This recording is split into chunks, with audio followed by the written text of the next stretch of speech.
Welcome to excellent educational hub. This is your speech coach Nitesh Jha और आज के इस वीडियो में हम पढ़ने वाले हैं सब्जेक्ट, एक्शन और नॉन एक्शन, जो कि सेंटेंस फॉर्मेशन में यानी कि सेंटेंस को फ्रेम करने में काफी मददगार साबित होती हैं। तो चलिए इस वीडियो को पूरी देखिएगा, क्योंकि इस वीडियो को देखने के बाद सेंटेंस फॉर्मेशन का बेसिक फंडा आपको समझ में आ जाएगा। So let's get started without wasting the time. सबसे पहला है दोस्तों सब्जेक्ट। जी हां, सब्जेक्ट स्पेलिंग देख लीजिएगा, SUBJECT, सब्जेक्ट। क्या बोलेंगे? सब्जेक्ट। इसे प्रोनाउंस करिएगा, उच्चारण करिएगा, सब्जेक्ट। मैं इसको हिंदी में भी लिख लेता हूं आपके लिए। इसे बोलेंगे सब्जेक्ट, राइट? सब्जेक्ट, शाबाश। कैसे प्रोनाउंस करेंगे? Subject, right, subject. अब देखिए सब्जेक्ट जो होता है हमारे पास वो है आई। जी बोलेंगे, सब्जेक्ट है हमारे पास I, we, you, they, he, she, it या फिर कोई भी नाम। तो हमारे पास ये 8 सब्जेक्ट हो गए। 1 2 3 4 5 6 7 8। That is I, we, you, they, he, she, it, name. अच्छा, आई का मतलब होता है मैं। आई के माने मैं, राइट? आई मीन्स मैं, इट्स आई। आई मीन्स मैं। वी मतलब हम लोग या फिर हम सब। हम लोग या फिर हम सब। क्या बोलेंगे? हम लोग या फिर हम सब, राइट? आपके लिए मैंने यहां पर मीनिंग भी लिख दिया है। यू का मतलब तुम या फिर तुम लोग या फिर आप या आप लोग, एक ही बात है। हिंदी में तुम और आप अलग अलग होता है। तुम छोटों को बोलते हैं और आप हम बड़ों को बोलते हैं। लेकिन इंग्लिश में यू जो है वो छोटों को भी बोल दिया जाता है और बड़ों को भी बोल दिया जाता है। एक के लिए भी यू होता है यूज और एक से ज़्यादा के लिए भी यू का ही यूज होता है। जैसे मुझे कहना हो कि यू लिसन टू मी, आप मेरी बात सुनिए, एक को बोल रहा हूँ। लेकिन अगर एक से ज़्यादा हो तब भी मैं कहूँगा यू लिसन टू मी। तो यू जो है वो उसका माने तुम भी होता है और तुम लोग भी होता है, राइट? या फिर आप भी होता है या आप लोग भी होता है। नेक्स्ट देखिए, दे। दे का मतलब होता है वे सब या फिर वे लोग, एक ही बात है। वे सब या फिर वे लोग। मैं ये भी लिख देता हूँ आपके लिए, वे सब या फिर वे लोग। ही का माने वह। For male, for boys, boys के लिए हम ही का इस्तेमाल करते हैं। फॉर बॉयज़ हम ही का, आपने टॉयलेट्स में देखा होगा ही और शी लिखा होता है टॉयलेट के बाहर दरवाजे पर, ही, शी। अगर आप मेल हैं, बॉय हैं, तो ही वाले टॉयलेट में जाते हैं, वॉशरूम में जाते हैं। अगर आप लड़की हैं, फीमेल हैं, तो आप शी वाले टॉयलेट में जाते हैं, वॉशरूम में जाते हैं, राइट? तो ही, शी मतलब वह। फॉर गर्ल्स, गर्ल्स के लिए, राइट? गर्ल्स के लिए शी का इस्तेमाल करते हैं। अच्छा, इट का इस्तेमाल किसके लिए करते हैं? इंसानों को छोड़कर, मतलब इंसानों को, व्यक्तियों को छोड़कर। मतलब मैं यहाँ लिख देता हूँ व्यक्तियों को छोड़कर, शाबाश। क्या बोलेंगे? व्यक्तियों को छोड़कर। व्यक्तियों को, व्यक्ति विशेष को छोड़कर आप सबके लिए इट का इस्तेमाल कर सकते हैं। मतलब अगर मुझे कहना है वह मेरा भाई है तो मैं इट इज़ माई ब्रदर नहीं बोलूँगा, ही इज़ माई ब्रदर बोलूँगा। इट का इस्तेमाल आप इंसान को छोड़कर, जैसे मैंने कहा इट इज़ अ टेबल, या मैंने कहा it is an animal, right? He is an animal या शी इज़ एन एनिमल नहीं बोलूँगा, इट इज़ एन एनिमल। तो इट का इस्तेमाल आप व्यक्ति विशेष को छोड़कर सबके लिए कर सकते हैं। और अगला है नेम, यानी कि नाम, कोई भी नाम, राइट? तो ये सब सब्जेक्ट होते हैं। इसकी एक परिभाषा है सब्जेक्ट की, कि सब्जेक्ट जो होता है हमेशा काम करता है, मतलब काम करने वाला सब्जेक्ट होता है। काम को करने वाला, काम करने वाला सब्जेक्ट होता है, जो काम को करता है, राइट? यानी कि इसे हम डूअर भी बोल देते हैं। डूअर, डू मतलब करना और डू में ER जोड़ दिया तो करने वाला, right? Do plus ER, that is doer. Doer मतलब काम को करने वाला, राइट? काम को करने वाला, जो काम को करता है वो डूअर होता है। आप कुछ और भी बोल सकते हैं, जैसे प्ले मतलब होता है खेलना और उसमें ER लगा दिया तो क्या बन गया? प्लेयर। प्लेयर मतलब खेलने वाला, राइट? उसी तरह टीच, टीच मतलब होता है पढ़ाना, उसमें ER लगा दिया तो क्या बन गया? टीचर, शाबाश। ये भी आपने बना दिया ER जोड़कर, मतलब पढ़ाने वाला, जो पढ़ाता है। चीट मतलब धोखा देना, उसमें भी ई आर आपने जोड़ दिया तो क्या बन गया? चीटर, मतलब धोखा देने वाला, दैट इज चीटर। अगला है डांस, डांस मतलब नाचना, राइट, उसमें ई आर लगा दिया तो क्या बन गया? नाचने वाला यानी कि डांसर। सिंग मतलब गाना, गाना, उसमें ई आर लगा दिया तो गाने वाला, सिंगर हो गया। उसी तरह डू मतलब करना और डूअर का मतलब करने वाला, तो जो काम को करता है वो सब्जेक्ट होता है। एग्जाम्पल के तौर पर मैंने कहा मैं पढ़ा रहा हूं, तो उसमें सब्जेक्ट क्या है? ऑफ कोर्स आई है, राइट। उसकी इंग्लिश क्या होती है? I am teaching. मैंने कहा आई एम टीचिंग, मैं पढ़ा रहा हूं। एक सेंटेंस ये मैंने आपके आगे लिख लिया है। ये सेंटेंस मैंने कैसे बनाया है आप इस पर ध्यान मत दीजिएगा, क्योंकि उसके लिए अलग से वीडियो आपको दिखाई जाएगी, उस पर बनाई जाएगी। तो अभी आप इसको बताएं, इसमें सब्जेक्ट क्या है? शाबाश, आई है। मैंने कहा यू आर हैंडसम। मैंने कहा यू आर हैंडसम, तो बताइए इसमें सब्जेक्ट क्या है? यू है, बिल्कुल सही। मैंने कहा वी आर स्मार्ट, तो उसमें वी क्या है? That is subject. शाबाश, वेरी गुड। मैंने कहा they are friends, they are friends. कौन फ्रेंड्स हैं? वे लोग फ्रेंड्स हैं, तो दे क्या है? सब्जेक्ट है। तो ऐसे आप सब्जेक्ट को जानते हैं कि कैसे सब्जेक्ट होता है। जैसे मैंने कहा ही इज अ बॉय, इसमें सब्जेक्ट क्या है? ही सब्जेक्ट्स है, क्योंकि अभी अभी मैंने बताया है I, we, you, they, he, she, it और नेम, ये सारे सब्जेक्ट्स होते हैं। एक और एग्जांपल लेते हैं। मैंने कहा इट शी अ सिंगर। अब इसमें बताइए सब्जेक्ट क्या है? ऑफ कोर्स शी है, तो इस तरह आपको पता लगता है सब्जेक्ट का। मैंने कहा इट इज रेनिंग, क्या कहा? It is raining. अब इट इज रेनिंग में इट क्या है? It's a subject. एक और एग्जांपल ले लेते हैं। मैंने कहा जॉन इज ईटिंग, इसमें सब्जेक्ट क्या है? जॉन, यहां पर सब्जेक्ट है, राइट। तो I, we, you, they, he, she, it, name, ये सारे क्या होते हैं? सब्जेक्ट्स होते हैं। आई एम श्योर आपको सब्जेक्ट समझ में आ गया होगा। इस पर्टिकुलर इस पर्टिकुलर वीडियो में सब्जेक्ट, एक्शन और नॉन एक्शन की बात की जाएगी। उसमें से सब्जेक्ट आपके सामने हैं और सब्जेक्ट है हमारे पास टोटल 8। जी हाँ, 8 सब्जेक्ट हैं जो आपके सामने हैं। I, we, you, they, he, she, it, name. अगला बात करते हैं एक्शन की। एक्शन, जैसा कि नाम से पता लग रहा है एक्शन, राइट। एक्शन मतलब कोई भी काम, एक्शन मतलब कोई मूवमेंट किसी चीज में हो रहा हो। जैसे एग्जाम्पल के तौर पर मैंने कहा कि बच्चे खेल रहे हैं। बच्चे क्या कर रहे हैं? बच्चे खेल रहे हैं। तो खेलना इसमें क्या है? It's an action. बच्चे खेल रहे हैं, तो खेलने में एक्शन हो रहा है, राइट, मूवमेंट हो रहा है। सो दिस खेलना इज एन एक्शन। और भी कुछ एग्जांपल्स लेते हैं। मैंने कहा वे लोग नाच रहे हैं। वे लोग नाच रहे हैं, तो इसमें एक्शन क्या है? नाचना, राइट। मैंने कहा तुम कार चला रहे हो। तुम कार चला रहे हो, तो इसमें चलाना जो है दैट इज एक्शन। ठीक है, खेलना, नाचना, चलाना, कूदना, पढ़ना, ये सब एक्शन होते हैं। एक्शन को ग्रामर की भाषा में वर्ब भी बोल दिया जाता है। क्या बोल दिया जाता है? वर्ब। शाबाश, इसको बोलेंगे वर्ब।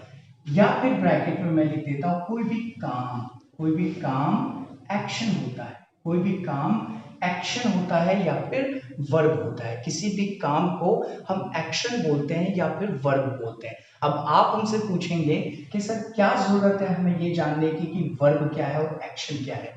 वो इसलिए जरूरी है क्योंकि देखिए, जो भी हम सेंटेंस फॉर्मेशन करेंगे, जो भी हम सेंटेंस बनाएंगे, उसमें मैं सब्जेक्ट और एक्शन की ही बात करने वाला हूँ, राइट। तो उससे क्या होगा, आपको बहुत आसानी से सेंटेंस फॉर्मेशन समझ आ जाएगा। मतलब आप आसानी से सेंटेंस को फ्रेम कर लेंगे। तो ये बहुत बेसिक चीज है। सेंटेंस फॉर्मेशन से पहले ये 2-3-4 चीजें आपको जानने की बहुत जरूरत है। ओके, तो वर्ब बोलते हैं, एक्शन को वर्ब भी बोल देते हैं, जिसका मतलब होता है कोई भी काम। अगर मुझे कहना हो कि मम्मी खाना पका रही है, मैंने पूछा मम्मी क्या कर रही है, तो मम्मी खाना पका रही है, तो कौन सा काम मम्मी कर रही है? मम्मी खाना पका रही है, तो पकाना इज एक्शन या फिर पकाना इज अ वर्ब। अगला और एग्जाम्पल लेते हैं। मैंने कहा पापा ऑफिस यानी कि दफ्तर जा रहे हैं, पापा दफ्तर जा रहे हैं। सो दफ्तर मतलब ऑफिस, ऑफिस जा रहे हैं, तो इसमें वर्ब क्या है, एक्शन क्या है? ऑफ कोर्स जाना। तो जाना, खेलना, नाचना, चलाना, पकाना, ये सब एक्शन है, वर्ब है, राइट। तो इसको इंग्लिश में क्या बोलेंगे? खेलना की इंग्लिश होती है प्ले। क्या होता है? Play, right. नाचना की इंग्लिश होती है डांस, डांस। चलाना मतलब क्या चलाना? कार चलाना, तो वहां पर चलाना की इंग्लिश ड्राइव होती है। कार चला रहे हैं तो ड्राइव बोलेंगे, और अगर बाइक चला रहे हो, टू व्हीलर चला रहे हैं, बाइसिकल चला रहे हैं, तो उसके लिए आप राइड का इस्तेमाल करते हैं। ध्यान रखिएगा, जब आप बाइक चलाते हैं तो आप राइड का इस्तेमाल करेंगे, और जब आप कार चलाते हैं तो आप ड्राइव का इस्तेमाल करेंगे। दोनों ही चलाना होता है, लेकिन डिपेंड करता है कि आप क्या चला रहे हैं, कार चला रहे हैं कि बाइसिकल चला रहे हैं, मतलब फोर व्हीलर या फिर two wheeler. So four wheeler के लिए आप ड्राइव का इस्तेमाल करते हैं, और टू व्हीलर के लिए आप राइड का इस्तेमाल करते हैं। आगे आइए, मैंने कहा पकाना, पकाना की इंग्लिश होती है कुक, राइट। उसी तरह जाना की इंग्लिश होती है गो। कुछ और वर्ब मैं आपको देता हूं। बोलना का इंग्लिश होता है स्पीक, जी। गाना का इंग्लिश होता है सिंग, राइट। बैठना का इंग्लिश होता है सिट। और ले लेते हैं कुछ और वर्ब। ईट, ईट का मतलब होता है खाना, ईट का मतलब खाना। उसके बाद लिसन ले लेते हैं, LISTEN। इसे लिस्टन नहीं बोलिएगा, इसे प्रोनाउंस करेंगे लिसन। कैसे प्रोनाउंस करेंगे? लिसन। लिसन का मतलब होता है सुनना, लिसन का मतलब सुनना। अगला है फाइट, FIGHT, फाइट। फाइट का मतलब लड़ना, फाइट का मतलब लड़ना। एक और वर्ड देखिए, गेटअप। गेटअप का मतलब जगना या फिर उठना। इसके लिए एक और शब्द इस्तेमाल करते हैं, और वो है वेकअप। क्या बोलते हैं? वेकअप। मैं आपको वेकअप कॉल दे दूंगा, मतलब मैं आपको जगने वाला कॉल दे दूंगा। मान लीजिए अगर मैं सुबह को लेट उठता हूं, तो मेरे एक दोस्त ने मुझे कहा कि वो मुझे वेकअप कॉल दे देगा, मतलब जगाने वाला कॉल। या फिर मैंने कहा मैं उठता हूं सुबह 6 बजे, तो मैं वेकअप करता हूं, यानी कि I wake up at 6 o'clock in the morning. तो वेकअप बोल देते हैं या फिर गेटअप भी बोल देते हैं। तो जगना का इंग्लिश होता है गेटअप या फिर वेकअप। एक्सरसाइज करना, हम सुबह उठ के व्यायाम करते हैं, उसकी इंग्लिश होती है एक्सरसाइज, एक्सरसाइज। अगला देखिए ड्रिंक। ड्रिंक मतलब पीना, कोई भी चीज़ पीना, दैट इज ड्रिंक। जी हाँ, ड्रिंक। अगला है राइट, मैं क्या कर रहा हूँ अभी? लिख रहा हूँ, दैट इज राइट। अगला वर्ड देखिए रीड, READ, रीड। रीड मतलब पढ़ना, रीड मतलब पढ़ना। तो ये सारे आप देख सकते हैं वर्ब्स है। एक और ले लेते हैं, टेल। टेल मतलब कहना या बताना। तो मेरी नानी मुझे कहानियाँ सुनाया करती थी, तो my grandmother told me a story, right. So tell का जो सेकेंड फॉर्म है वो टोल्ड होता है। तो टेल मतलब कहना, कोई भी चीज़, टेल का मतलब कहना। तो ये सारे वर्ब्स हैं। देखिए, प्ले का मतलब खेलना, डांस, नाचना, ड्राइव मतलब चलाना, that is four wheeler, not for two wheeler. Two wheeler के लिए आप राइड का इस्तेमाल करते हैं। कुक मतलब पकाना, गो मतलब जाना, स्पीक का मतलब बोलना, सिंग मतलब गाना, सिट मतलब बैठना। तभी स्कूल में टीचर्स क्या बोलते हैं? Sit down. सिट डाउन मतलब बैठ जाओ, तो सिट मतलब बैठना। ईट का मतलब खाना, लिसन का मतलब सुनना, फाइट मतलब लड़ना, राइट। गेटअप, सोए हुए हैं आप, जग गए, तो जगना का गेटअप या फिर वेकअप। एक्सरसाइज, एक्सरसाइज करना, आप एक्सरसाइज करते हैं सुबह उठकर। ड्रिंक मतलब पीना, कोई भी चीज़, पानी पीना, ड्रिंक वाटर। राइट मतलब लिखना, रीड मतलब पढ़ना, कोई भी चीज़ रीड करना। टेल का मतलब बताना या फिर कहना। तो ये सारे वर्ब्स हैं, ये सारे एक्शंस हैं। आई एम श्योर आपको एक्शंस समझ में आ गया होगा। तो अगर एक एग्जाम्पल लेते हैं, मैंने कहा आई प्ले क्रिकेट, मैंने कहा आई प्ले क्रिकेट। तो अगर मैं आपसे पूछूं कि इसमें वर्ब क्या है या एक्शन क्या है, तो आप क्या बताएंगे? I play cricket. इसमें 3 वर्ड हैं, आई प्ले क्रिकेट। इन तीनों वर्ड्स में से क्या लगता है आपको? वर्ब कौन सा है, एक्शन कौन सा है? ऑफ कोर्स, बिल्कुल सही बताया आपने। प्ले जो है वो एक्शन है, वर्ब है। और आई क्या है? आई क्या है? जी करेक्ट, ये बिल्कुल सब्जेक्ट है। तो ये सब्जेक्ट है और ये वर्ब है। और एग्जाम्पल ले लेते हैं, मैंने कहा वी कुक फूड, तो बताइए इसमें वर्ब क्या है? कुक। इसमें वर्ब है, एक्शन है। अच्छा, आप सोच रहे होंगे जो सेकंड नंबर पर आए वही वर्ब होता है। मैं आपके लिए थोड़ा सेंटेंस को बदल देता हूं।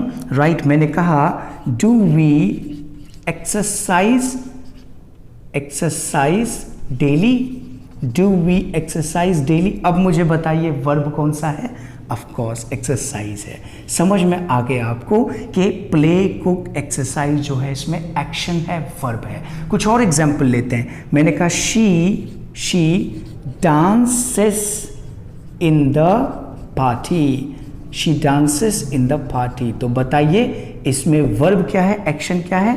ऑफ कोर्स डांसेस है। तो प्ले, कुक, एक्सरसाइज और डांसेस वर्ब है, एक्शन है। आई एम श्योर आपको अच्छे से अब समझ में आ गया होगा। मैंने आपका टेस्ट भी ले लिया, आपने बिल्कुल सही बता दिया। राइट, एक्शन के बाद अब बारी है नॉन एक्शन की। तो नॉन एक्शन को अब समझते हैं नॉन एक्शन क्या होता है। देखिए, नॉन एक्शन जो है वो एक्शन का ऑपोजिट होता है, बिल्कुल विपरीत होता है। एक्शन मतलब मूवमेंट जिसमें होता हो, और नॉन एक्शन जिसमें कोई मूवमेंट नहीं होता हो। जैसे मैंने कहा कि मैं फुटबॉल खेल रहा हूं, मैं फुटबॉल खेल रहा हूं, राइट। तो उसमें खेलना क्या है? इट्स अ एक्शन, खेलना इज एक्शन। वहीं दूसरी ओर फुटबॉल क्या है? ये नॉन एक्शन है, ये तो वहीं पे पड़ी हुई है, उस पर हम किक मार रहे हैं, राइट। वैसे खेलना इज एक्शन, खेलने का काम जो है उसमें मूवमेंट हो रहा है।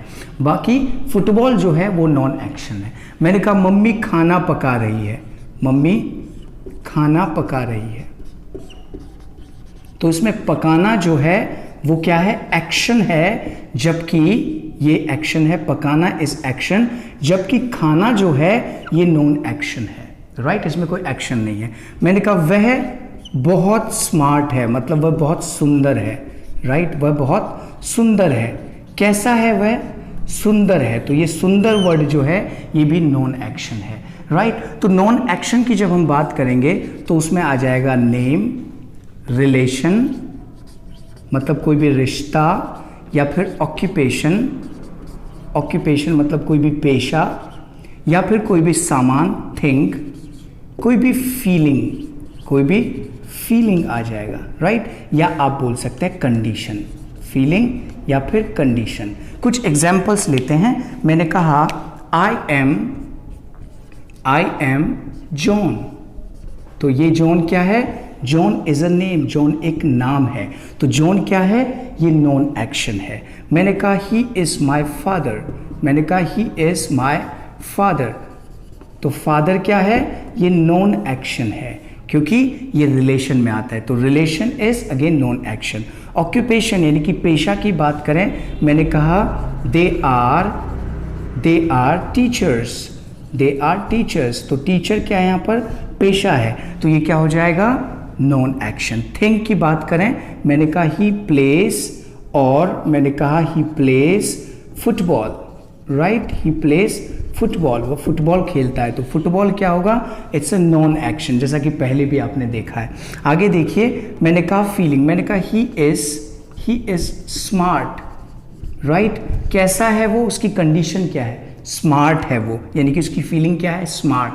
तो John, father, teacher, football, smart, ये सब क्या है? नॉन एक्शन है। आई एम श्योर आपको समझ में आ गया होगा। नॉन एक्शन होता है नाम, रिलेशन, ऑक्यूपेशन, थिंग या फिर फीलिंग। एक एग्जाम्पल और लेते हैं। मैंने कहा दिस इज अ टेबल। तो टेबल क्या है? It's a non action. किस में आएगा? नाम में आएगा। क्या ये नाम है किसी व्यक्ति विशेष का? नहीं है। क्या ये रिश्ते में आएगा? टेबल से क्या कोई हमारा रिश्ता है, कनेक्शन है? नहीं है। ऑक्यूपेशन कोई पेशा है क्या? टेबल नहीं है। तो क्या है वो? थिंग है। जी हाँ, सामान है, थिंग है। तो टेबल क्या होगा? नॉन एक्शन है, जो कि थिंग में आता है। लाइए अब आपका थोड़ा सा टेस्ट ले लिया जाए, जान लेते हैं कि आपको ये नॉन एक्शन समझ में आया कि नहीं आया। एग्जाम्पल लेते हैं। मैंने कहा दिस इज अ पेन। आप बताइए इसमें पेन क्या है? It's a non action. मैंने कहा you are you are my friend, इसमें फ्रेंड क्या है, it's a non action, right. मैंने कहा शी इज़ ब्यूटीफुल, कैसी है वो, ब्यूटीफुल है, शाबाश। इसमें नॉन एक्शन क्या है, ब्यूटीफुल है। मैंने कहा ही कुक्स फूड, ही कुक्स फूड, तो इसमें नॉन एक्शन क्या है, फूड है। तो आपको समझ में आ गया नॉन एक्शन क्या होता है। नॉन एक्शन का मतलब कोई भी नाम, रिलेशन, ऑक्यूपेशन, थिंग या फिर फीलिंग या कंडीशन, या फिर और आसान भाषा में मैं कहूँ तो एक्शन को छोड़कर जो शब्द होते हैं, जो वर्ड होते हैं, वो नॉन एक्शन में आते हैं। सब्जेक्ट मत ऐड करिएगा इसमें, राइट। सब्जेक्ट और एक्शन को छोड़कर जो बचता है वो नॉन एक्शन में आता है। मैंने कहा दे आर प्लेइंग फुटबॉल, क्या कहा मैंने कहा दे आर प्लेइंग फुटबॉल, शाबाश। क्या बोला मैंने, दे आर प्लेइंग फुटबॉल। तो मैंने क्या कहा कि आप सब्जेक्ट को छोड़ दीजिए और एक्शन को छोड़ दीजिए, बाकी जो बच गया वो नॉन एक्शन। तो फुटबॉल इसमें नॉन एक्शन होगा, क्या होगा, नॉन एक्शन होगा, शाबाश। आई एम श्योर आपको समझ में आ गया होगा। तो ये है नॉन एक्शन। तो इस वीडियो में हमने सीखा सब्जेक्ट, वर्ब यानी कि एक्शन और non action, right. I am sure आपको बहुत अच्छे से समझ में आ गया होगा। फिर भी कोई डाउट हो तो आप हम तक पहुंच सकते हैं, स्क्रीन पर नंबर दिया गया है। किसी भी तरह की समस्या हो तो आप हमसे पूछ सकते हैं। देखते रहिए एक्सीलेंट एजुकेशन।